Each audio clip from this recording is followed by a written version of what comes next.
चलो so good morning everyone. Last lecture जो है हमने डिस्कशन स्टार्ट किया था अबाउट वेरी सिंपल लेकिन उतना ही important topic from 11th NCERT part first, that is circular motion.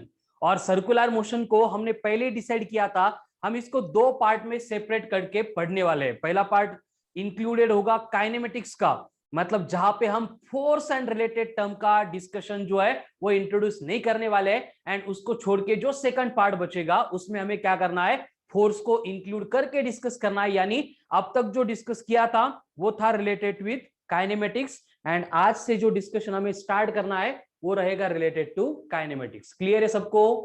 Kinematics में हमने क्या क्या देखा था? फिर काइनेमेटिक्स याद है? काइनेमेटिक्स में तीन ही टर्म्स होती है, एक डिस्प्लेसमेंट, वेलोसिटी, एक्सेलरेशन। हमने सर्कुलर मोशन पढ़ते टाइम लास्ट लेक्चर में सबसे पहले स्टार्ट में ये क्लियर कर दिया था कि सर्कुलर मोशन में हम कोई भी नई टर्म पढ़ने वाले नहीं है, हम वही पढ़ेंगे जो ट्रांसलेशनल मोशन में हो रहा था। लेकिन यहां पे एक प्रॉब्लम होता है। कौन सा प्रॉब्लम होता है कल्पेश? कि after completion of every revolution displacement, velocity, acceleration तीनों जीरो बनते हैं। इसलिए हम क्या करेंगे कि जो कुछ भी सरकमफेरेंस पे हो रहा है, जो कुछ भी सरकमफेरेंस पे हो रहा है, हम उसको सेंटर पे रिप्रेजेंट करेंगे विद द हेल्प ऑफ, किसकी हेल्प लेके? रेडियस। और उस सारे टर्म को क्या करेंगे, लीनियर टर्म्स को एंगुलर टर्म में कन्वर्ट करेंगे। ठीक है, तो इससे रिलेटेड हमने angular displacement, angular velocity, angular acceleration, then उससे रिलेटेड काइनेमेटिकल इक्वेशन, उनकी डायरेक्शंस के बारे में जो भी डिस्कशन था विद एमसीक्यू टेस्ट पूरा कंप्लीट किया है। आज हमें डिस्कशन स्टार्ट करना है अबाउट काइनेमेटिक्स, सॉरी डायनेमिक्स या फिर kinetics of the circular motion. लेकिन उसको स्टार्ट करने से पहले टॉपिक का सबसे कंफ्यूजिंग, सबसे इंपॉर्टेंट पॉइंट यहां पे हम लेके आने वाले हैं, that is accelerations in circular motion.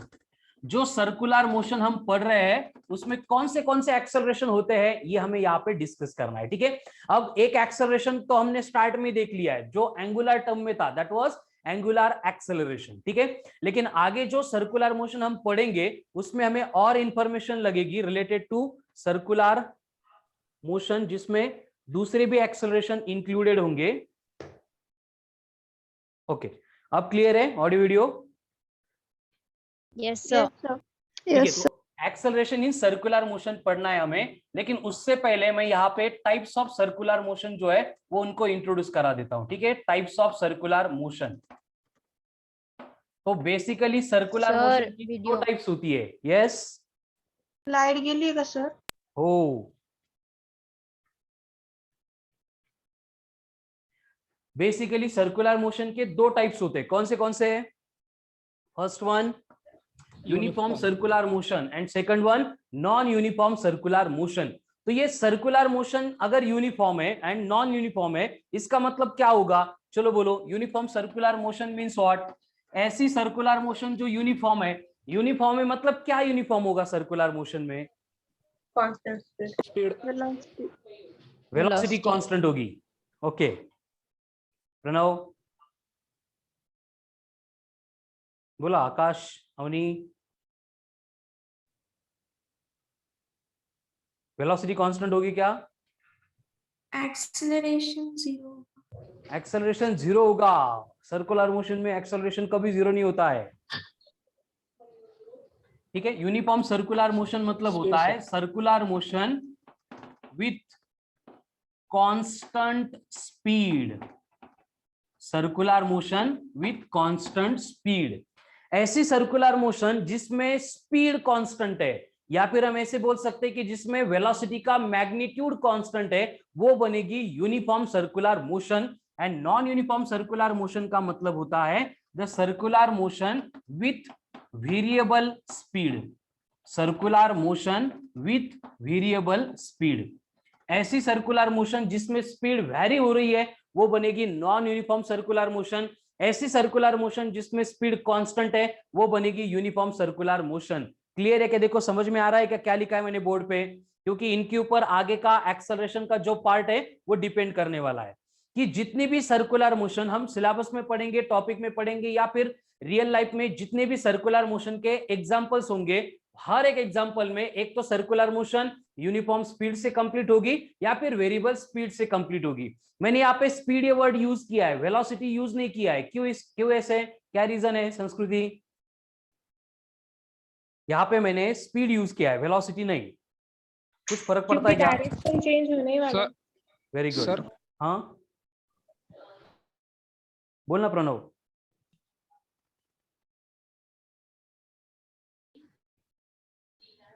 काही नाही सर, ते चुकीने।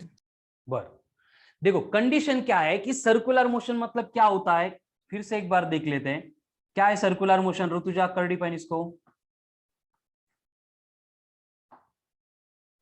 Rutuja define circular motion. Motion of body along the circumference of circle. अगर body circumference of the circle के ऊपर मूव हो रही है तो हम उसको सर्कुलर मोशन बोलते हैं। अब हम क्या करेंगे, बेसिकली बॉडी के सर्कुलर मोशन के पाथ के ऊपर कोई भी 4 पोजीशन कंसीडर करेंगे, A B C and D. अब देखो कंडीशन क्या है कि बॉडी की जो हम यहाँ पे बात कर रहे हैं वो एंगुलर वेलोसिटी की नहीं कर रहे हैं, हम कर रहे हैं बात लीनियर वेलोसिटी। अब लीनियर वेलोसिटी मतलब कौन सी? वही जो हम मोशन अलोंग स्ट्रेट लाइन में पढ़ते थे, वही जो ट्रांसलेशनल मोशन में होती थी, वही जो एक बॉडी दूसरे पोजीशन पे जाते टाइम जो होती है, वही लीनियर वेलोसिटी हम यहाँ पे डिस्कस कर रहे हैं। अब लीनियर वेलोसिटी का मतलब क्या होता है? वेलोसिटी का मतलब क्या होता है? डिस्प्लेसमेंट पर यूनिट टाइम। डिस्प्लेसमेंट पर यूनिट टाइम, ये डेफिनेशन होगा है, लेकिन यहाँ पे वेलोसिटी मैंने इंट्रोड्यूस किया है। इसका मतलब ये होगा कि इसको मैग्नीट्यूड भी होगा एंड डायरेक्शन भी होगी। क्या होगा? मैग्नीट्यूड भी होगा एंड डायरेक्शन भी होगी। इसका मतलब क्या है, देखो कि कोई भी बॉडी अगर सर्कुलर मोशन परफॉर्म करती है तो उसकी जो लीनियर वेलोसिटी होती है, इस लीनियर वेलोसिटी की डायरेक्शन जो है ऑलवेज होती है अलोंग टेंजेंट। यानी हम उसको बोलेंगे कि क्या होती है डायरेक्शन? टेंजेंशियल होती है। टेंजेंशियल होती है मतलब क्या होती है? ज्योमेट्री में आपने टेंजेंट को पढ़ा है। टेंजेंट मतलब क्या होता है? एक लाइन जो गिवन कर्व में से एक ही पॉइंट में से पास होती है।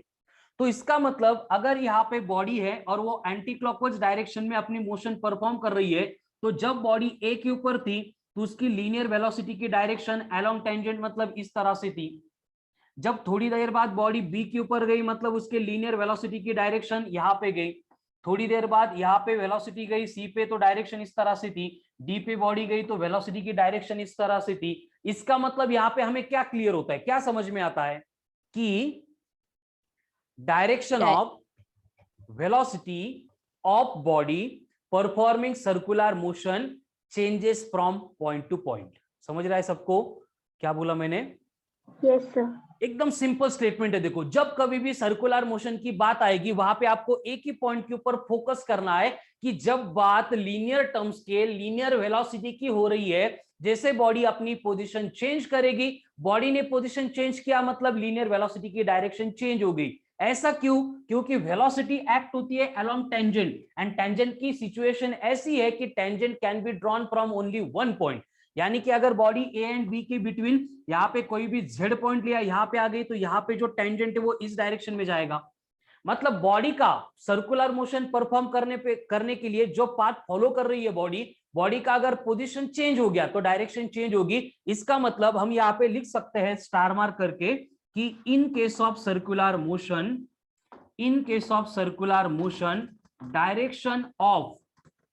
Direction of linear velocity changes from point to point।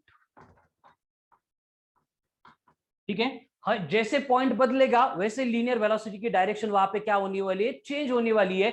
इसके अगेंस्ट जो हम लास्ट लेक्चर में एंगुलर वेलोसिटी पढ़ रहे थे तो भी मैंने यहाँ पे लिख के दिया था कि direction of angular displacement, angular velocity, angular acceleration ये कभी चेंज नहीं होती, वो हमेशा से कांस्टेंट होती है। और कहां पे होती है कांस्टेंट? एंगुलर टर्म्स की अगर बात करेंगे तो Center of O center along the axis. along the radius. Rutuja आता समोरच ते पकडून मारलंच मी तुला। Along the axis. along the axis of rotation, ये करेक्ट आंसर है आकांक्षा, वेरी गुड। एंगुलर वेलोसिटी की डायरेक्शन होती है always along the x of rotation, लेकिन एक्स ऑफ रोटेशन कभी बदलता नहीं है। तो linear velocity and angular velocity दोनों में यहाँ पे बेसिक डिफरेंस ये है, एंगुलर वेलोसिटी की डायरेक्शन एंगुलर वेलोसिटी की डायरेक्शन कभी भी चेंज नहीं होगी, it always remain same, that is along axis of rotation. But बात अगर लीनियर वेलोसिटी की करेंगे तो लीनियर वेलोसिटी के मैग्नीट्यूड का डिस्कशन नहीं किया है, उसको छोड़ दो, ये हम यूसीएम नॉन यूसीएम में करने वाले हैं। हम डायरेक्शन के बारे में डिस्कस कर रहे हैं कि लीनियर वेलोसिटी की जो डायरेक्शन है वो पॉइंट टू पॉइंट चेंज होने वाली है। मतलब एवरी पॉइंट पे, एवरी मोमेंट पे सर्कुलर मोशन में लीनियर वेलोसिटी की डायरेक्शन क्या होती है, चेंज होती है। दोनों में डिफरेंस समझ में आ रहा है? एंगुलर वेलोसिटी की डायरेक्शन कभी चेंज नहीं होगी, बट लीनियर वेलोसिटी की डायरेक्शन हर एक पॉइंट टू पॉइंट चेंज होने वाली है। इसलिए मैंने सर्कुलर मोशन को डिफरेंशिएट करते टाइम वेलोसिटी को इंट्रोड्यूस ही नहीं किया है। किसको इंट्रोड्यूस किया है? स्पीड को, क्योंकि वेलोसिटी की डायरेक्शन जो है वो हमेशा से चेंज होती है। तो डायरेक्शन कंसीडर करेंगे तो हर एक सर्कुलर मोशन नॉन यूनिफॉर्म बन जाती, इसलिए मैं डायरेक्शन को थोड़ा बाद में इंट्रोड्यूस करने वाला हूं। पहले अपन जा रहे हैं वेलोसिटी के मैग्नीट्यूड के ऊपर, जिसको हमने स्पीड बोला है क्लियर? एकदम सिंपल Yes, सीधी सी sir. बात है कि अगर वहां पे जो बॉडी सर्कुलर मोशन परफॉर्म करने वाली है उसकी वेलोसिटी के डायरेक्शन 100% चेंज होने वाली है, उसमें कोई भी मतलब हम थिंक भी नहीं करेंगे, डिस्कस भी नहीं करेंगे। लेकिन अगर सर्कुलर मोशन परफॉर्म करते टाइम वहां पे अगर स्पीड यूनिफॉर्म है, स्पीड कांस्टेंट है, तो उस टाइप के सर्कुलर मोशन को बोला जाएगा यूनिफॉर्म सर्कुलर मोशन। लेकिन अगर स्पीड चेंज हो रही है, स्पीड वेरिएबल है, तो उस टाइप के सर्कुलर मोशन को बोला जाएगा नॉन यूनिफॉर्म सर्कुलर मोशन। समझ रहा है? थोड़ा थोड़ा आइडिया आ रहा है? Yes, sir. अभी इसी डिस्कशन के ऊपर मैं ऊपर का जो पॉइंट है उसको कंप्लीट करने जा रहा हूं, that is accelerations in circular motion. Acceleration in circular motion.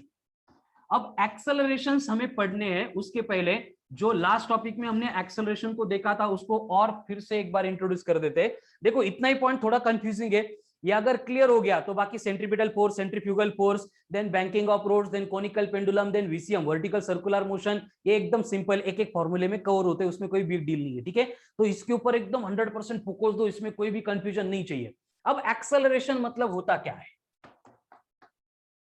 What is mean bye acceleration? Velocity or speed per unit time. नहीं, ऐसे नहीं है, चेंज इंपॉर्टेंट है। वेरी गुड, ठीक है। Velocity. एक्सेलरेशन मतलब क्या है? एक्सेलरेशन के डेफिनेशन में ऋतुजा स्पीड को कभी इंट्रोड्यूस नहीं किया जाता है। हर बार एक्सेलरेशन डिफाइन करते टाइम हमें वेलोसिटी चाहिए, तो एक्सेलरेशन को अपन डिफाइन करते हैं as change in velocity per unit time. Change in velocity per unit time, उसको बोला जाता है acceleration. Once again come on fast, क्या होता है एक्सेलरेशन? मतलब change in velocity per unit time, change in velocity per unit time, change in velocity per unit time. मतलब change होना किसका? वेलोसिटी का कंपलसरी है, तभी एक्सेलरेशन इंड्यूस्ड होगा। एक्सेलरेशन इंड्यूस्ड होने के लिए वेलोसिटी में चेंज होना नेसेसरी है। जब तक वेलोसिटी बदलेगी नहीं वहां पे एक्सेलरेशन होगा ही नहीं, मतलब हम एक्सेलरेशन को डायरेक्ट जीरो कंसीडर करेंगे। लेकिन ये जो वेलोसिटी है, velocity can be changed in two ways. Basically velocity जो है वो दो मेथड से, दो पार्ट से चेंज हो सकती है। कैसे? सिर्फ चेंज इन मैग्नीट्यूड, जिसके साथ हम बचपन से फैमिलियर है। मतलब क्या है कि जो वेलोसिटी का मैग्नीट्यूड है, जिसको अपन स्पीड भी बोल सकते हैं, उसमें अगर चेंज ऑकर हो रहा है तो भी क्या इंड्यूस्ड होगा?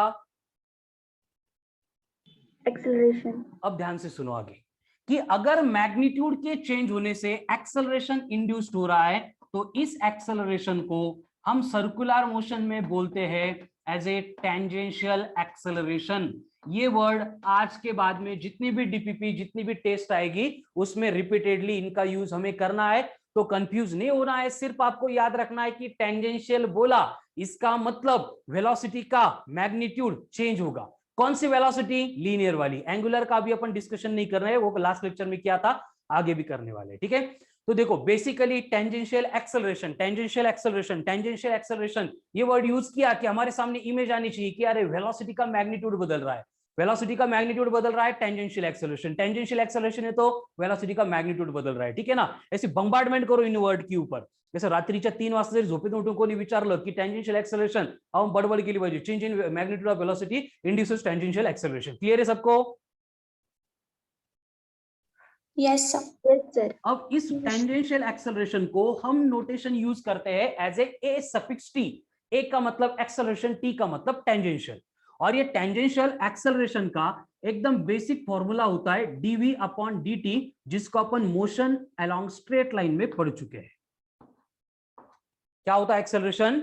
dv बाई dt, यानी change in velocity per unit time. ये फॉर्मूला मालूम है सबको? किसी को कोई इश्यू इसमें? No, sir. तो मैक्सिमम टाइम्स जब भी हम टेंजेंशियल एक्सेलरेशन यूज करने वाले हैं, हमें यही फॉर्मूला यूज करना है। इसके बाद एक फॉर्मूला मैं इंट्रोड्यूस कर रहा हूं, जिसका यूज करके हमें कोई क्वेश्चन सॉल्व नहीं करना है, लेकिन फ्यूचर में फिजिक्स में आगे कुछ रिलेशन सिंप्लीफाई करने के लिए हमें वो फॉर्मूला यूज करना पड़ता है। उसको मैं अभी इंट्रोड्यूस कर देता हूं। देखो ये dv बाई dt है, इसको अगर मैं dx बाई dx से मल्टीप्लाई करूंगा, क्या होगा? dx मतलब डिस्प्लेसमेंट है, कुछ होगा क्या? देखो दोनों कैंसिल होते हैं, मतलब मैथमेटिकली इनकी मीनिंग चेंज नहीं हो गई है, इक्वेशन सेम है। अब नेक्स्ट स्टेप में मैं dx एंड dt इनकी पोजीशन इंटरचेंज करूंगा, तो ये क्या बनेगा? dx by dt into dv by dx। But dx by dt मतलब कौन है? Velocity. पर यूनिट टाइम मतलब Velocity. Velocity. टेंजेंशियल एक्सेलरेशन का और एक फॉर्मूला मिला, that is v into dv by dx। Clear है सबको? v into dv by dx। Yes, sir. Yes, and sir. एक फॉर्मूला जो हम लास्ट लेक्चर में इंट्रोड्यूस कर चुके हैं, टेंजेंशियल एंड एंगुलर एक्सेलरेशन का रिलेशन, ये बन गया at equals to r into alpha. तो पूरे सर्कुलर मोशन छोड़ो, पूरे हमें सिलेबस में जब कभी भी टेंजेंशियल एक्सेलरेशन की बात आएगी, हम ये तीनों में से एक फॉर्मूला यूज करेंगे। यह सर्कुलर मोशन बहुत कंफ्यूजिंग टॉपिक है, और उसमें कंफ्यूजिंग पॉइंट बस इतना ही है, एक्सेलरेशन इन सर्कुलर मोशन। तो आपको ये दो एक्सेलरेशन को सेपरेट ही रखना है, टेंजेंशियल टेंजेंशियल रहेगा, एंगुलर एंगुलर रहेगा। टेंजेंशियल की केस अलग है, एंगुलर की केस अलग है, ठीक है? तो यहाँ पे मैंने बस पहले टाइप का टेंजेंशियल एक्सेलरेशन की जो पहली टाइप है, पहला रीजन है, उसको इंट्रोड्यूस किया है कि एक्सेलरेशन होता है change in velocity per unit time, but velocity can be changed in two ways. Number one, change in magnitude. अगर मैग्नीट्यूड बदलता है तो वो बनेगा टेंजेंशियल एक्सेलरेशन। उसको कैलकुलेट करने के तीन फॉर्मूले, dv by dt, v into dv by dx and ad equals to r alpha. Clear? Yes, sir. अब Yes, sir. इसके Yes, बाद sir. में नेक्स्ट पार्ट लेके आएंगे, जिसमें हमें एक्सेलरेशन को ही पढ़ना है, लेकिन एक्सेलरेशन इंड्यूस्ड होने के लिए वहां पे मैग्नीट्यूड नहीं चेंज होगा। कौन चेंज होगा? Direction. Direction. Direction. Good. Velocity को है ही क्या? एक मैग्नीट्यूड है, दूसरा डायरेक्शन है। मैग्नीट्यूड नहीं बदल रहा है तो डायरेक्शन बदलेगी। मतलब हम सेकंड पार्ट का एक्सेलरेशन यहाँ पे इंड्यूस करेंगे, जो इंड्यूस्ड होगा due to change in direction. लेकिन हम इसमें कंसीडर कर रहे हैं, एज्यूम कर रहे हैं कि मैग्नीट्यूड कांस्टेंट है। हम कंसीडर कर रहे हैं कि मैग्नीट्यूड क्या है? कांस्टेंट है। कभी होता है कैसे कि वेलोसिटी का मैग्नीट्यूड कांस्टेंट है, डायरेक्शन चेंज हो रही है? पॉसिबल है कि ये होता है कि कभी कॉमन पास? Yes, sir. कहां पे होता है? Yes, sir. कब होता है? कहां पे होता है? यस सर बोले ना, कहां पे होता है फिर?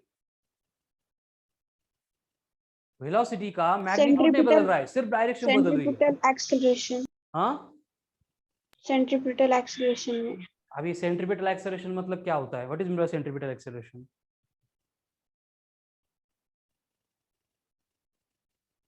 चलो बाकी लोग ये छोड़ दो, ये वर्ड को।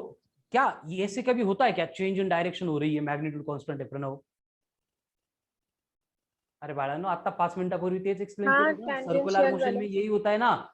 सर्कुलर मोशन में हर एक पॉइंट के ऊपर डायरेक्शन चेंज होती है। डायग्राम ड्रॉ के लिए होती है ना अपन एबीसीडी की, टेंजेंट के अलोंग डायरेक्शन की ऑफ वेलोसिटी होती है, पॉइंट बदल गया तो डायरेक्शन बदल जाती है। मतलब सर्कुलर मोशन में हर एक पॉइंट पे क्या चेंज होने वाला है?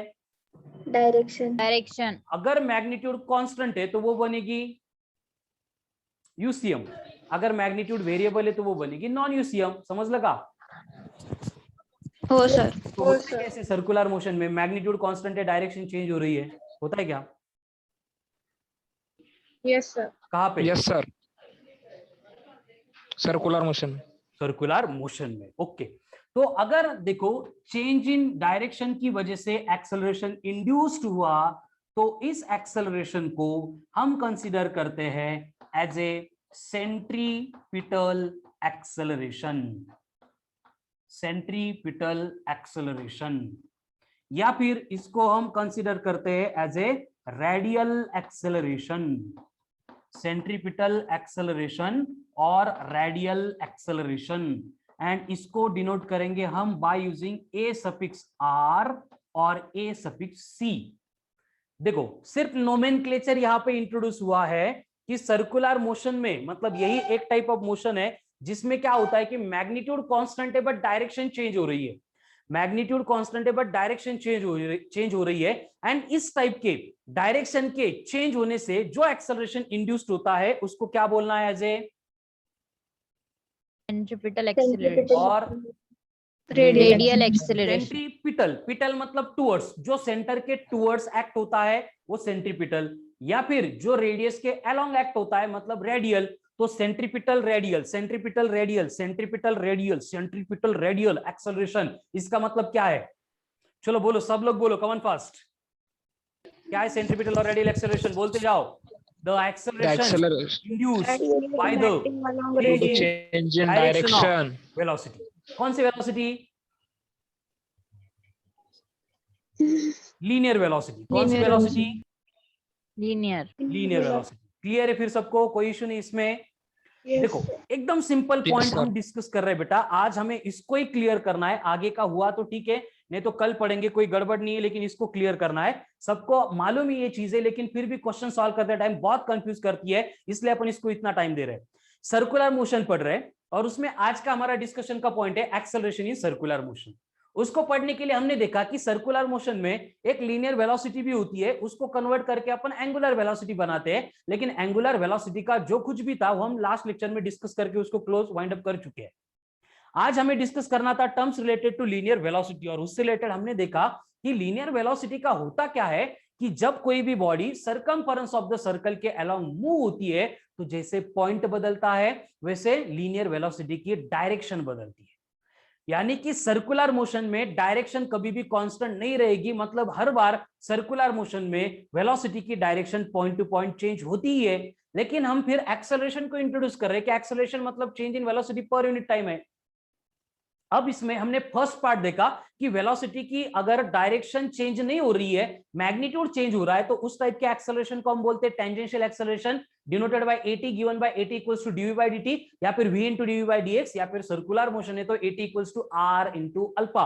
जो लास्ट टॉपिक में पढ़ा था वही इंट्रोड्यूस किया था, ये टर्म बोर्ड पे दिख रही है, न्यू है, ये इंपॉर्टेंट है कि सर्कुलर मोशन में होता क्या है कि बॉडी जब भी सरकमफेरेंस के ऊपर मूव होती है, उसके लीनियर वेलोसिटी की direction point to point change होती है, उसके लीनियर वेलोसिटी की direction point to point change होती है, and the acceleration induced by the change in direction of velocity is called as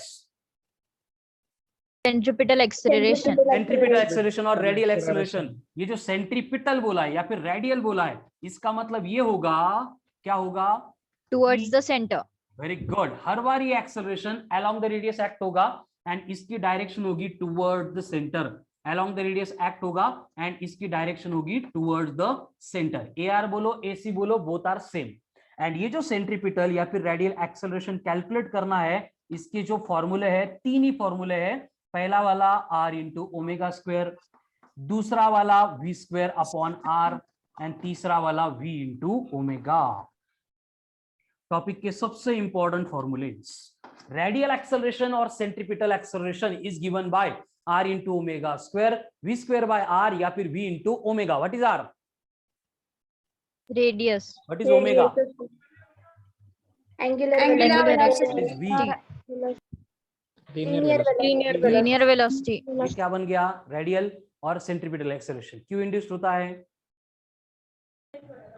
Due to change in direction. Change in direction. लेकिन problem क्या है, देखो कि सर्कुलर मोशन में कभी भी ऐसे नहीं होगा कि डायरेक्शन कांस्टेंट है। इसका मतलब हम यहाँ पे लिख सकते हैं कि सबसे इंपॉर्टेंट पॉइंट है, एकदम स्टार मार्क करके लिख रहा हूं इसको, कि every type of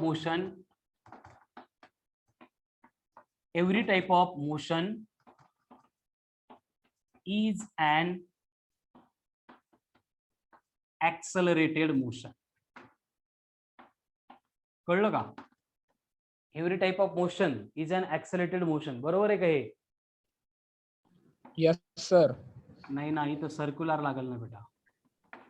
every type of circular motion is an accelerated motion, यानी जब कभी भी बॉडी सर्कुलर मोशन परफॉर्म करेगी वहां पे एक्सेलरेशन होगा, होगा मतलब 101% होगा.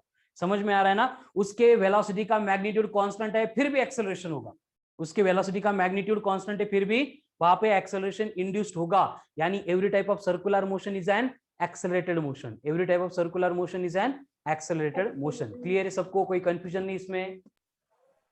No, No, sir. sir. No, sir. तो बघा किती सिंपल सिंपल बातें हम यहाँ पे डिस्कस कर रहे हैं कि आज का डिस्कशन चल रहा है हमारा अबाउट लीनियर वेलोसिटी. अब ये लीनियर वेलोसिटी अगर चेंज होगी तो एक्सेलरेशन इंड्यूस्ड होगा. चेंज होती है दो मेथड से, एक तो मैग्नीट्यूड बदलेगा नहीं तो डायरेक्शन बदलेगी. अगर मैग्नीट्यूड के बदलने से जो एक्सेलरेशन इंड्यूस्ड होता है उसको बोला गया टेंजेंशियल एक्सेलरेशन.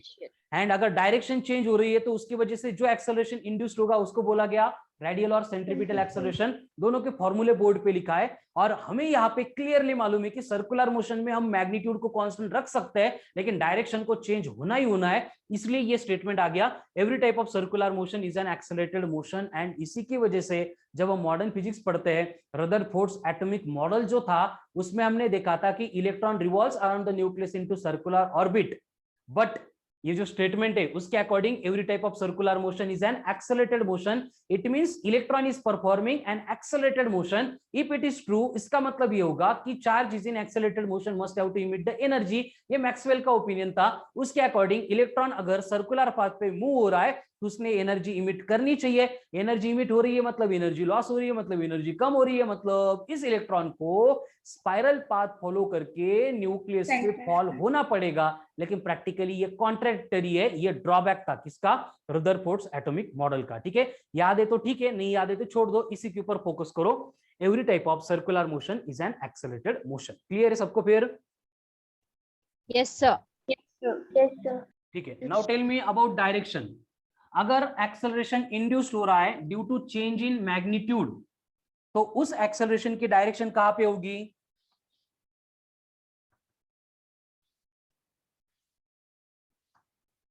अरे Along the tangent, along the वही रूल direct- जो ट्रांसलेशनल मोशन में एप्लीकेबल थे. If velocity is increasing then it is known as acceleration and it is directed along tangent. अगर वेलोसिटी कम हो रही है, डिक्रीज हो रही है तो it is acting in the opposite direction to that of velocity. ठीक है ना? एंड अगर रेडियल और सेंट्रीपिटल एक्सेलरेशन है तो उसकी डायरेक्शन कहां पे होगी? towards center. Towards the center. Along the radius and toward the centre, जो अभी डायग्राम में शो की थी. ठीक है, इसका मतलब अब सारे डिस्कशन का कंक्लूजन मैं ऐसे लिख सकता हूं कि अगर यूनिफॉर्म सर्कुलर मोशन है मतलब क्या है? करो डिफाइन फिर से इसको. The circular motion in which body performs it's motion along circumference of the circle with uniform speed. Constant speed. Constant speed. अगर स्पीड कांस्टेंट है यानी वेलोसिटी का मैग्नीट्यूड कांस्टेंट है तो हम लिख सकते हैं कि यूनिफॉर्म सर्कुलर मोशन में एटी कितना है? 0. Very good. 0. अगर एटी 0 है तो एआर भी कितना होगा? Not equal to 0. Very good. ये Zero, not zero. Equal to 0, ये कभी 0 नहीं होगा. तो कितना होगा? ये होगा R Omega omega square square, V square by V square by R. R. नहीं तो फिर 2 omega. D omega. ठीक है, अब मुझे बोलो अल्फा कितना होगा? क्या है alpha? Angular Alpha acceleration. angular acceleration. ये कितना होगा? 0 या नॉट इक्वल टू 0? 0 होगा. alpha. 0. अगर 80 0 है तो अल्फा भी कितना होगा? 0 होगा. 0. क्यों ऐसे? According to v equals to r into omega. अगर v नहीं बदल रहा है तो ओमेगा भी नहीं बदलेगा. लेकिन एंगुलर एक्सेलरेशन जो है वो इंड्यूस्ड होता है एक ही रीजन की वजह से. अगर वहां पे वेलोसिटी का मैग्नीट्यूड बदल रहा है तो कड़ा ना, क्योंकि वहां पे एंगुलर वेलोसिटी की डायरेक्शन चेंज नहीं होती है. लग रही के लिंक? Yes, sir. ओके, ये यूसीएम हो गया. आगे अगर हम नॉन यूनिफॉर्म सर्कुलर मोशन की बात करेंगे तो ये नॉन यूनिफॉर्म सर्कुलर मोशन में एटी क्या होगा? Not equal to 0. Non-zero. अगर नॉट इक्वल टू 0 है तो कितना होगा फिर? dv by dt. dv by dt. मतलब G into dv by dx. यानी नहीं तो R alpha. r into alpha. Okay. Yes sir. अगर नॉन यूसीओ में तो उसमें ए आर कितना होगा? r omega square v square by r, नहीं तो v into ओमेगा। अब अल्फा कितना होगा? at बाय r। यालाच मॉडिफाय केलंय, alpha equals to a t by r. तो ये नॉन यूनिफॉर्म सर्कुलर मोशन में आपको याद रखना है कि यहाँ पे रिजल्टेंट एक्सेलरेशन कैलकुलेट करना पड़ता है।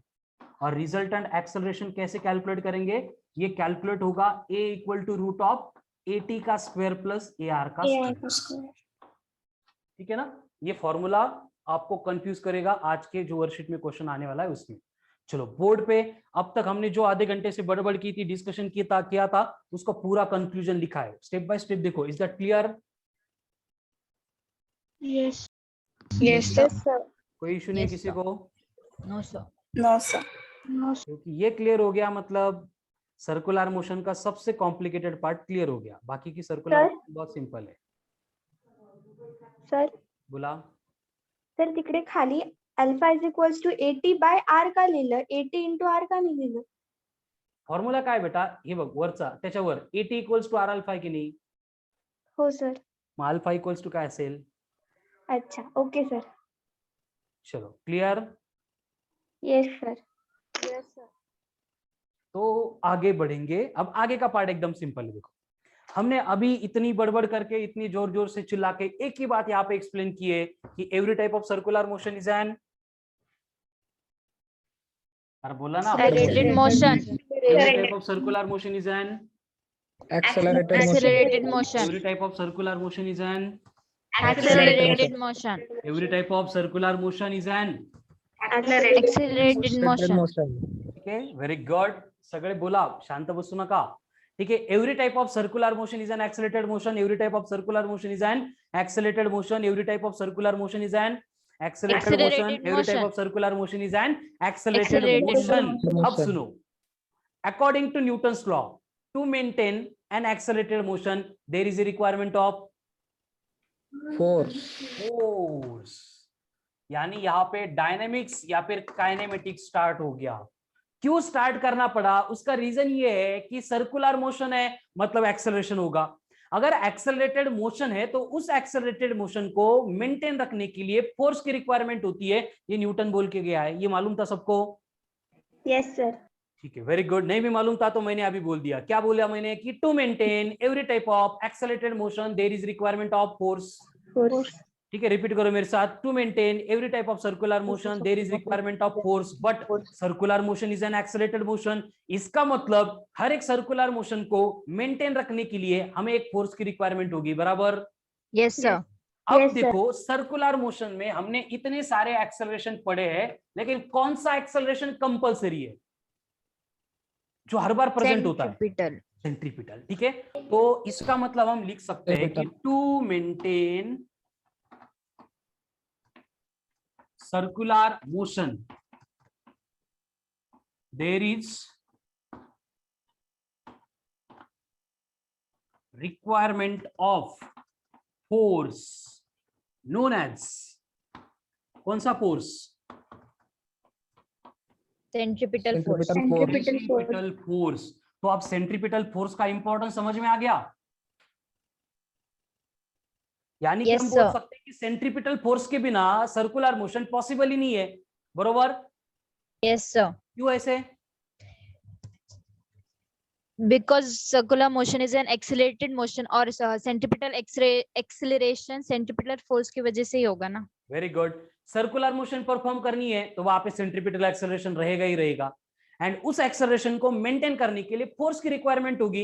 यानी कोई भी सर्कुलर मोशन अगर है तो वहां पे सेंट्रीपिटल फोर्स हमें रिक्वायर्ड होगा। इसके सिवा सर्कुलर मोशन पॉसिबल ही नहीं है।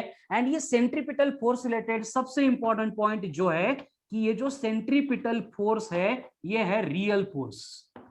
ये है रियल फोर्स। अब ये रियल फोर्स मतलब क्या होता है? देखो, एकदम सिंपल कंसेप्ट है। हमारे सराउंडिंग में जो भी फोर्सेस प्रेजेंट होते हैं उसको अपन दो पार्ट में सेपरेट करते हैं। एक होता है रियल फोर्स, दूसरा होता है स्यूडो फोर्स। एक होता है रियल फोर्स, दूसरा होता है स्यूडो फोर्स। एक होता है रियल फोर्स, दूसरा होता है स्यूडो फोर्स। क्या होता है Pranav real force and pseudo force मतलब? रियल फोर्स मतलब उसको कोई तो भी प्रोवाइड करने वाला होता है। और very good. And pseudo pseudo force मतलब भूतांचा फोर्स। भूतांचा फोर्स होता है। ठीक है, मतलब सिंपल कंडीशन क्या है, देखो कि कोई फोर्स अप्लाई हो रहा है। अब फोर्स अप्लाई हो रहा है मतलब बॉडी डिस्प्लेस हो रही है, तो उस फोर्स को अप्लाई करने के लिए कोई ना कोई होना चाहिए, मतलब वो ऑटोमेटिक इंड्यूस नहीं होगा, उसको कोई ना कोई प्रोवाइड कर रहा है। अगर ऐसी सिचुएशन है तो उस फोर्स को बोला जाएगा रियल फोर्स। लेकिन कभी कभी नेचर में कुछ फोर्सेस ऐसे होते हैं, वो एक्ट तो होते हैं, उनकी वजह से वर्क भी हो जाता है, लेकिन वो किसी ने अप्लाई नहीं किए है, वो अपने आप ही अप्लाई हो गए, उनको बोला जाता है स्यूडो फोर्स। यानी सिंपल लैंग्वेज में समझने के लिए, देवांचा फोर्स मींस रियल फोर्स, भूतांचा फोर्स मींस स्यूडो फोर्स। जैसे फॉर एग्जांपल आप लेक्चर देख रहे हो, अभी मैं 5-5 मिनट के बाद चौक उठा रहा हूं, कुछ तो लिख रहा हूं, चौक रख रहा हूं, फिर ये डस्टर उठा रहा हूं, बोर्ड रब कर रहा हूं, डस्टर यहाँ पे रख रहा हूं, किसी को कोई प्रॉब्लम नहीं है, क्योंकि हर बार चौक को उठा के लिख के फिर वापस रखने के लिए मैं रिस्पॉन्सिबल हूं, मतलब चौक के ऊपर एक्ट होने वाला फोर्स रियल है। लेकिन अभी इमेजिन करो कि हमारा लेक्चर रात में चल रहा है 11 से 12 में, और लाइव लेक्चर चल रहा है कैमरे के सामने, आईपैड पे नहीं, और उस टाइम मैं इस तरह से खड़े होके आपको एक्सप्लेन कर रहा हूं, और बीच में से ये चौक यहाँ पे उठ के गया और बोर्ड पे कुछ तो चौक ने लिख दिया, व्हाट विल हैपन? आपका क्या होगा मालूम नहीं, लेकिन मुझे तो भागना पड़ेगा रूम में से। समझ में आ रहा है ना? मतलब देखो, पहली केस में भी चौक जाके लिख रहा है, दूसरी केस में भी चौक जाके लिख रहा है, फर्क क्या है? पहली केस में मैं खुद हूं, मैं फोर्स अप्लाई कर रहा हूं, दूसरी केस में किसने अप्लाई किया समझ में नहीं आ रहा है, मतलब वो भूतों का हो गया। ठीक है, अब प्रैक्टिकल देखते कि फॉर एग्जांपल ये चौक मैंने ऐसे पकड़ के फेंक दिया, ये रियल फोर्स हो गया। हम कार में बैठे, बस में बैठे, और एकदम स्पीड से वो टर्न ले रही है, क्या होता है? जो भी पैसेंजर है या फिर हम खुद है, हमें आउटवर्ड पुश एक्सपीरियंस होता है, ऐसे लगता है कि किसी ने ढकेला था। कोई होता है क्या बाजू में? कंडक्टर, शेजारचा मित्र, कोई नहीं होता है। फिर होता कौन है? हम आज तक फाइंड नहीं कर पाए। Pseudo force. Very good, find नहीं कर पाए, इसलिए हम बोलते हैं कि वो भूतांचा था, मतलब वो स्यूडो फोर्स था। क्लियर है सबको? तो ये जो Yes, sir. सेंट्रीपिटल फोर्स है ये रियल फोर्स है। इसका मतलब क्या होगा? जब कभी भी सर्कुलर मोशन परफॉर्म होगी, उस सर्कुलर मोशन को मेंटेन करने के लिए जो सेंट्रीपिटल फोर्स रहेगा, उसको किसी ना किसी को प्रोवाइड करना पड़ेगा। जैसे कि मून है, it revolves around the earth into circular orbit, यानी मून क्या कर रहा है? क्या कर रहा है moon? Circular motion. Circular motion perform कर रहा है। Circular motion लेकिन perform कर- इस सर्कुलर मोशन को परफॉर्म कराने के लिए रिस्पॉन्सिबल कौन है? Gravitational force of attraction between moon and earth. जैसे न्यूक्लियस के सराउंडिंग में इलेक्ट्रॉन जो होते हैं वो सर्कुलर मोशन परफॉर्म करते हैं, तो इलेक्ट्रॉन के सर्कुलर मोशन के लिए रिस्पॉन्सिबल जो सेंट्रीपिटल फोर्स है उसको प्रोवाइड कौन कर रहा है? Electrostatic force of attraction between Electrons. And nucleus. Electrons. हमने वो गोफन बना ली, एक स्ट्रिंग, उसको स्टोन अटैच किया और उसको गोल गोल घुमा रहे हैं, तो गोल घुमाते टाइम जो स्टोन है सर्कुलर पाथ पे मूव हो रहा है, यानी वो सर्कुलर मोशन परफॉर्म कर रहा है। तो उस केस में सर्कुलर मोशन के लिए रिक्वायर्ड सेंट्रीपिटल फोर्स कौन प्रोवाइड करेगा? Tension in the string. अगर कोई डिस्क है, एक डिस्क है, उसको अपन रोटेट कर रहे हैं, डिस्क के ऊपर हमने एक कॉइन रख दिया, तो डिस्क के ऊपर जो कॉइन रखा है, डिस्क के रोटेट होने से कॉइन क्या कर रहा है? Circular motion. एंड कॉइन के सर्कुलर मोशन परफॉर्म करने के लिए रिक्वायर्ड कौन है? Centripetal centripetal force. फोर्स। उसको प्रोवाइड कौन कर रहा है? सेंटर। अय सेंटर, सेंटर का फोर्स प्रोवाइड करतो का काही पण? ये क्वेश्चंस आने वाले आज के वर्कशीट में, इसलिए मैं एग्जांपल दे रहा हूं। एक डिस्क है, उसके ऊपर कॉइन रखा है, डिस्क रोटेट हो रही है, कॉइन सर्कुलर मोशन परफॉर्म कर रहा है, तो कॉइन के सर्कुलर मोशन के लिए जो रिस्पॉन्सिबल सेंट्रीपिटल फोर्स है उसको प्रोवाइड कौन कर रहा है? Rotational motion. डिस्क। अय जानवी, डिस्क। डिस्क। डिस्क। तुम्हाला आवडतो क्या का आता डिस्क? हे ते शाळेत शिकलेले नाही त्यांची सारखे एक्झाम्पल सारखे आन्सर देऊ नका। Tangential force. Force provided to disk. कोणता फोर्स प्रोवाइड टू डिस्क म्हणजे कोणता? काही पण ऋतूच्या फेकायचं म्हणजे काही पण. आपण हलवतोय का डिस्क म्हणजे हो, आपणच रोटेट करतो डिस्क.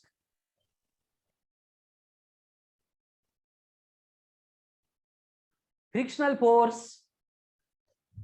हाँ. अगर डिस्क एकदम स्मूथ होगी तो उसके ऊपर कॉइन रहेगा क्या? वो स्लिप हो जाएगा ना। हाँ. एंड उसको अगर थोड़ा खड़बड़ित बना देंगे, मतलब फ्रिक्शनल फोर्स बढ़ा देंगे तो तो नहीं स्लिप होगा वही मतलब रहेगा कळालं ना, centripetal force is provided by frictional force. Friction. ठीक है, तो आगे का पार्ट सिंपल है। According to Newton's law we know that force is given by m into a mass into acceleration. अब एक्सेलरेशन कौन सा होगा, कौन सा एक्सेलरेशन लेना है यहाँ पे? सेंट्रीपिटल। Good, Centripetal. यानी रेडियल और सेंट्रीपिटल, तो वो था r ओमेगा स्क्वायर, तो सेंट्रीपिटल फोर्स बनेगा mr ओमेगा स्क्वायर, या फिर mv square by r, mv square by r, या फिर m into v into omega। m into v into omega. खत्म, क्लियर है? सो ये बन गया सेंट्रीपिटल फोर्स। इसकी बेसिक इंफॉर्मेशन तो मालूम है कि दिस फोर्स इज नेसेसरी और compulsory for every type of circular motion. It acts along centre of Radial. along radius and toward the circle, denoted by f, given by f equals to mr omega square mv square upon r, mr or omega m into square। v into omega। and सबसे important point, it's a real force। ऐसा unit क्या होगा इसका? Newton. Newton. Newton. इसके application हमने देख ली, ठीक है।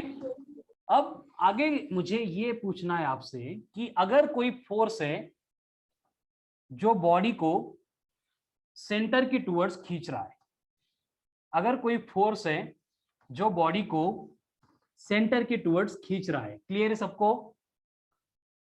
Yes sir. बॉडी सेंटर के ऊपर आके क्यों नहीं गिरती? अगर मून को अर्थ खींच रही है तो मून अर्थ के ऊपर आके क्यों नहीं गिर रहा है? अगर इलेक्ट्रॉन को न्यूक्लियस खींच रहा है तो वो न्यूक्लियस के ऊपर आके क्यों नहीं गिर रहा है? अगर गोफन घुमाते टाइम हम स्ट्रिंग को ध्यान से देखो, हम क्या करते हैं, हमारे टुवर्ड्स खींचते, घुमाते मतलब हमारे टुवर्ड्स खींचते, तो दगड आपल्याला येऊन का नाही लागत? एक अपोजिंग फोर्स भी होता है। फोर्स भी एक्ट होता है। त्याला बॅलन्स करणारा फोर्स असतो सर। कोणता?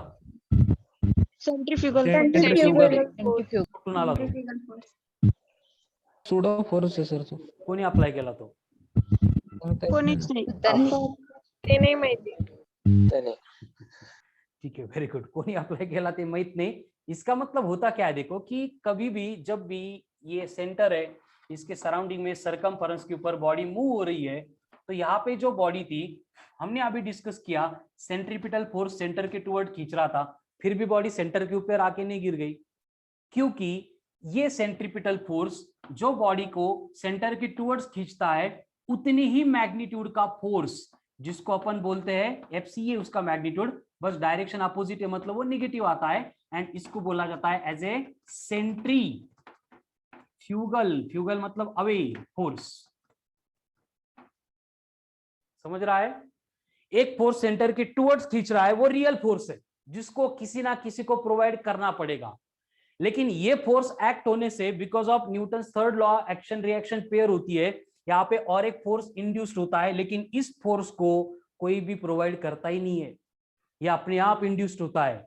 इसलिए इस फोर्स को हम क्या बोलेंगे? सुडो फोर्स, यानी कि भूतांचा फोर्स। हे असतं, कंसीडर करेंगे, कहां से आ गया, किसने अप्लाई किया, हम एक्सप्लेन नहीं कर सकते, मतलब ये स्यूडो फोर्स है। क्लियर है? जिसका काम है कि बैलेंस करना, किसको? सेंट्रीपिटल फोर्स को, यानी जो बॉडी है उसके ऊपर ये एक्ट होगा away from the centre, magnitude same है, डायरेक्शन अपोजिट है, यानी इस बॉडी के ऊपर एक्ट होने वाला नेट फोर्स वैसे 0 बनता है, लेकिन कंडीशन ये है कि हमने तो सिर्फ सेंट्रीपिटल प्रोवाइड किया था, ये अपने आप इंड्यूस्ड हो गया, मतलब ये कौन बना? Pseudo force. अगर मैग्नीट्यूड सेम है मतलब नोटेशन भी वही होगा, फॉर्मूले भी सेम बनेंगे, mv square upon r equals to mr omega square is equals to m into v into omega. ऐसा यूनिट क्या होगा? न्यूटन। स्टार मार्क करके क्या लिखेंगे? It's a pseudo force. इसका एग्जांपल बोलो, कहां पे होता है ऐसे स्यूडो फोर्स? अगर हम स्ट्रिंग से स्टोन बस मध्ये जातोय सर आपण, टर्निंग पॉइंट टर्न घेताना। बर, बँकिंग ऑफ रोड, कोण होते हे बँकिंग ऑफ रोड? संस्कृती तू कंप्लीट कर तुझं एक्झाम्पल। स्ट्रिंगला आपण स्टोन बांधून फिरवतोय आणि स्ट्रिंग अचानक कट केली तर व्हेरी गुड। तेव्हा कट केली stone किंवा बांधून. त्या गोपनला दोन स्ट्रिंग्स असतात ना, एक स्लॅक केली, ढिल्ली सोडली, उस केस में क्या होगा? जो स्टोन है वो अलॉन्ग टेंजेंशियल जाएगा, हमें कभी नहीं लगेगा, रिलैक्स एकदम, कितना भी जोर से घुमाओ हमें नहीं लगेगा। वो कहां पे जाएगा? अलॉन्ग टेंजेंट गया, हमने तो हमारे तरफ खींचा था, टेंजेंट कौन लेके गया? ये सेंट्रीफ्यूगल फोर्स। ठीक है? डिस्क के उसके ऊपर कॉइन रखा था, डिस्क की स्पीड बढ़ाते गए, ज्यादा बढ़ाने से क्या होगा? कॉइन डिस्क के बाहर चले जाएगा।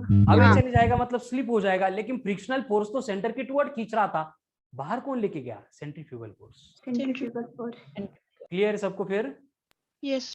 यस। ये हो गया फोर्सेस इन सर्कुलर मोशन, एक सेंट्रीपिटल दूसरा सेंट्रीफ्यूगल, एक सेंट्रीपिटल दूसरा सेंट्रीफ्यूगल। क्या डिफरेंस इसमें? एक टुवर्ड्स द सेंटर होता है और एक और एक away from centre. Away from the centre act होता है। Very good. अब यही सर्कुलर मोशन की बेसिक कंसेप्ट है। आगे जो बचा है वो एप्लीकेशन से। किसके एप्लीकेशन?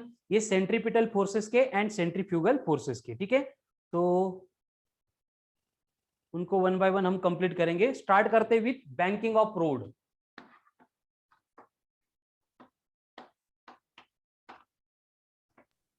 Banking of road. अब ये बैंकिंग क्या होती है उसको समझने से पहले हम कंडीशन देखते हैं horizontal road.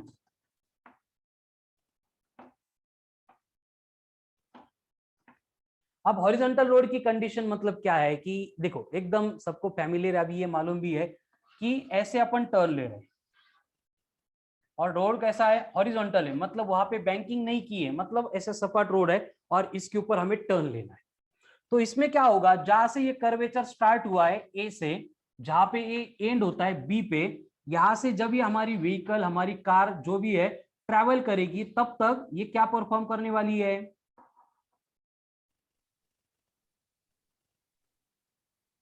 Centripetal axle झोपीत answer देऊ नका।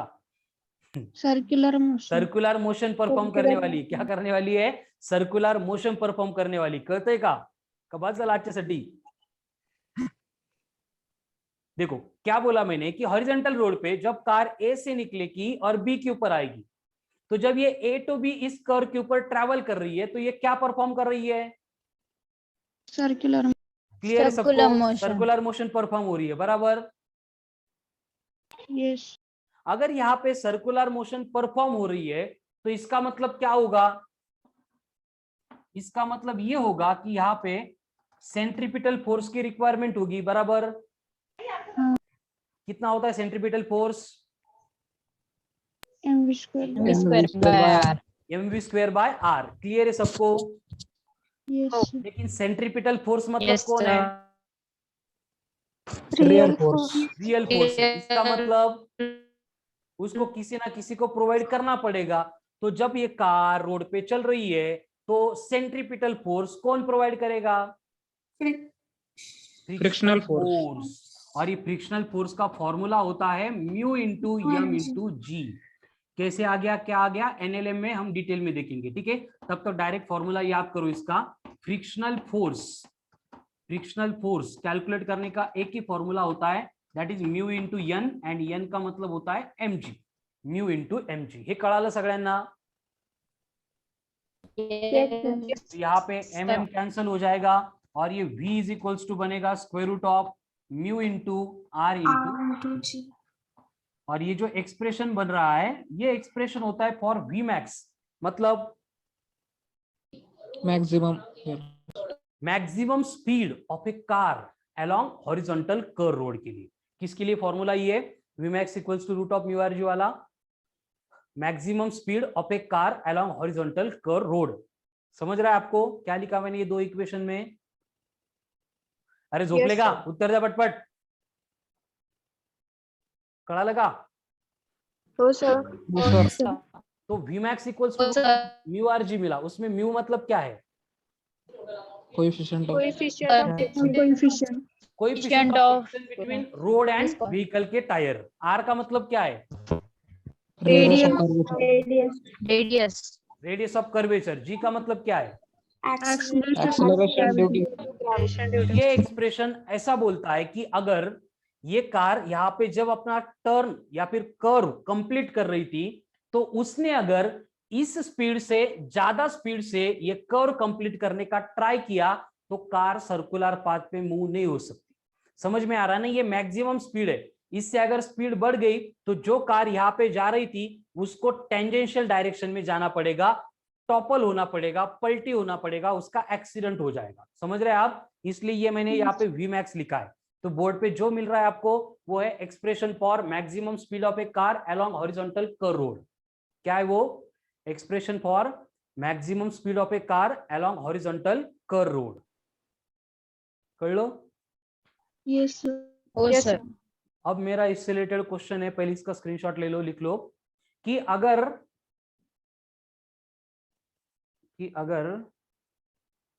कार ने इससे ज्यादा स्पीड से कर्व कंप्लीट किया तो क्या होगा? एक्सीडेंट। कार टॉपल हो जाएगी। टॉपल। हाँ टॉपल होईल हो म्हणजे जाएगी। पलटी होऊन जाईल, बरोबर? Yes sir. क्यों ऐसे? क्योंकि सेंट्रीफ्यूगल फोर्स से बाहर की तरफ टेंजेंशियल बैलेंस नहीं कर पाएंगे दोनों फोर्स। कौन से दोनों फोर्स?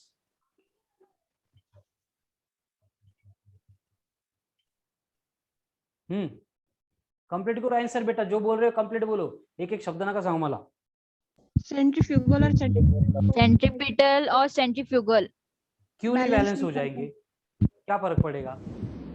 देखो एकदम सिंपल स्पीड बढ़ेगी कंडीशन, ना। हम जो बढ़ाएंगे क्या? फ्रिक्शनल फोर्स प्रोवाइड करणार आहे।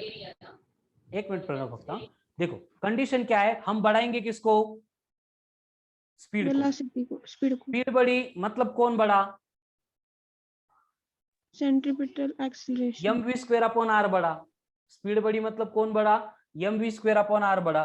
mv स्क्वायर अपॉन आर मतलब कौन है? सेंट्रीपिटल फोर्स है ना। सेंट्रीपिटल।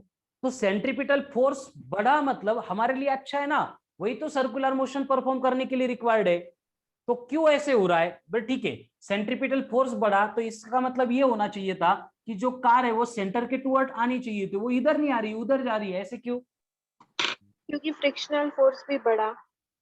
फ्रिक्शनल फोर्स का क्या कंसर्न आ गया अभी बीच में? संस्कृति वो आंसर। एक दूसरे को बैलेंस करते, हाँ एक दूसरे को बैलेंस करते हो, कौन? फ्रिक्शन और सेंट्रीपिटल फोर्स। हाँ तो सेंट्रीपिटल बड़ा अच्छा है ना, फिर सेंट्रीपिटल बड़ा मतलब सर्कुलर मोशन परफॉर्म होगी, सेंट्रीपिटल से हमें कुछ प्रॉब्लम ही नहीं है। संस्कृती आंसर कंप्लीट कर। सेंट्रीफ्युगल पण वाढला आणि फ्रिक्शनल फोर्स पण वाढला, तर ते दोघं एकाच साईडला ऍक्ट होतील, म्हणून कार तिकडे टॉपल होते.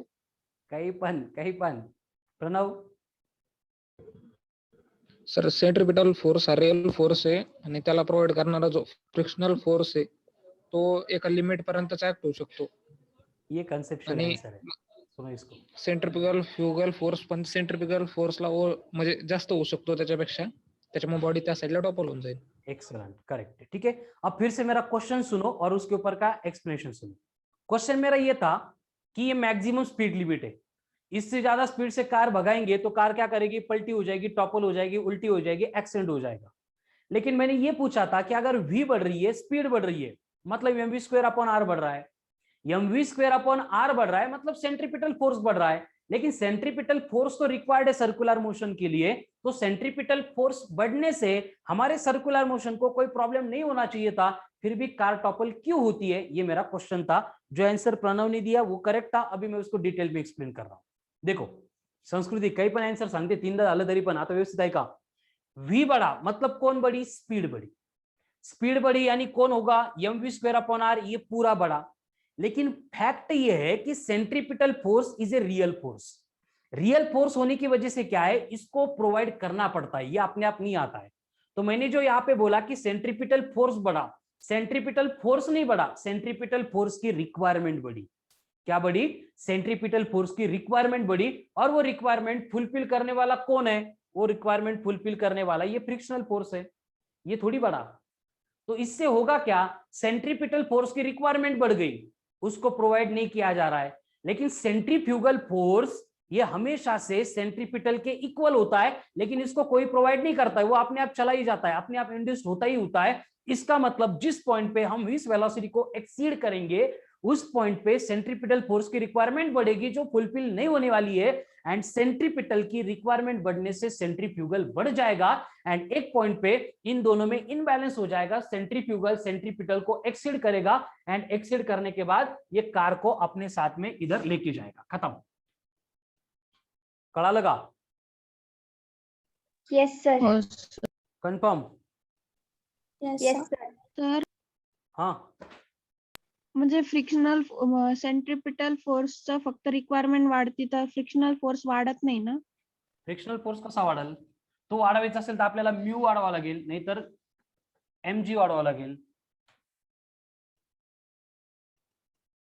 फ्रिक्शनल फोर्स कॉन्स्टंट असतो, तो इन्क्रीज नहीं होता. Okay, yes sir. चलो. तो ऐसे हो रहा था, तो इसके ऊपर सॉल्यूशन फाइंड करने के लिए हमने क्या किया, एक फिजिक्स का सिंपल कंसेप्चुअल पार्ट था वो अप्लाई किया, जिसको बोला जाता है बैंकिंग ऑफ रोड.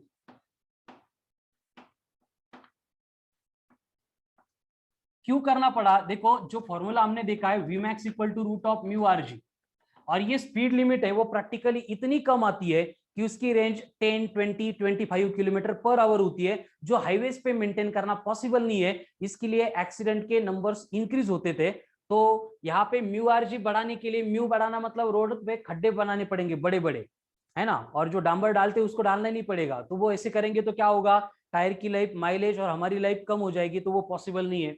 आर बढ़ाना मतलब रेडियस ऑफ कर्वेचर बढ़ाना, उसमें ज्यादा लैंड एक्विजिशन एंड पैसे भी ज्यादा लगेंगे, वो पॉसिबल नहीं है. इसका मतलब this speed can not be increase beyond certain limit. इसलिए हमने क्या किया, इसलिए हमने रोड की बँकिंग कर दी. Now what is mean by banking of road? Diksha, बँकेतून कर्ज घ्यायचं रोड बनवायचे, क्या होता है बँकिंग ऑफ रोड? एक साइड से बैंक की हाइट इंक्रीज, रोड की हाइट इंक्रीज कर देना. हाँ, बैंक की हाइट इंक्रीज करो, 3rd फ्लोर के 4th फ्लोर पे बैंक लेके जाओ, हो गया banking of road.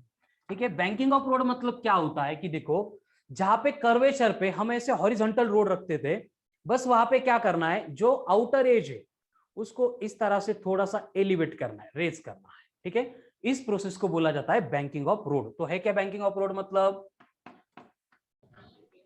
Process of raising to raise outer edge of the road or its inner edge. Process to raise outer edge of the road or its inner edge is called as banking of road. कळलं का?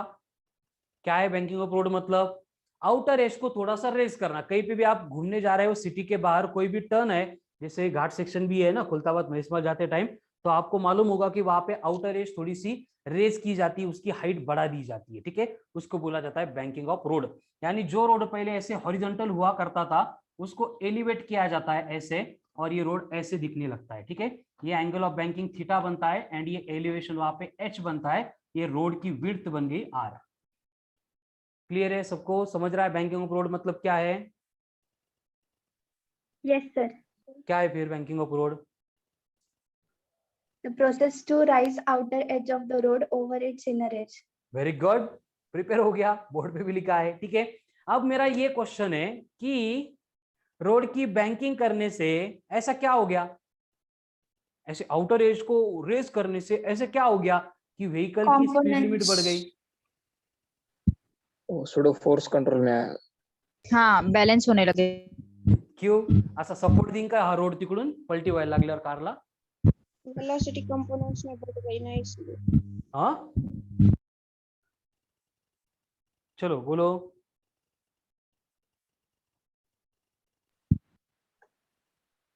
अरे बोला ना बाळांनो, काय होतं banking of road केल्यामुळे? काय होतं प्रणव, माहिती सांग तुला, नीट सांग, डिटेल सांग.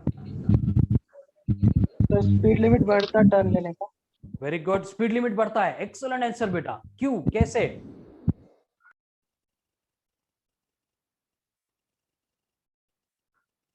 कैसे बढ़ता है स्पीड लिमिट?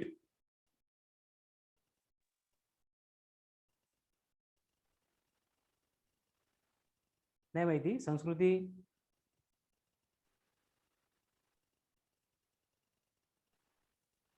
वेटचा एक कंपोनेंट ऍड होतो. वेटचा एक कंपोनेंट ऍड होतो. बर, अजून?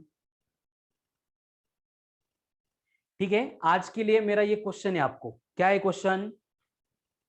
बैंकिंग ऑफ रोड करने से ऐसे क्या होता है कि सो दैट कार की या फिर व्हीकल की स्पीड लिमिट बढ़ती है. ठीक है, तो क्या करो, आज इसके ऊपर थिंक करो। बैंकिंग ऑफ रोड करने से हमारी स्पीड लिमिट कितनी बढ़ती है, उसके बाद में conical pendulum and vertical circular motion का जो पार्ट है वो कल के लेक्चर में हमारा कंप्लीट हो जाएगा। ठीक है, तो अभी लेक्चर के बाद I will send DPP, then evening को टेस्ट भी होगी, चलेगा? कल दे दो इसका आंसर, लेकिन आंसर डिटेल में देना है। Okay, Yes, sir. Thank you, have a nice day.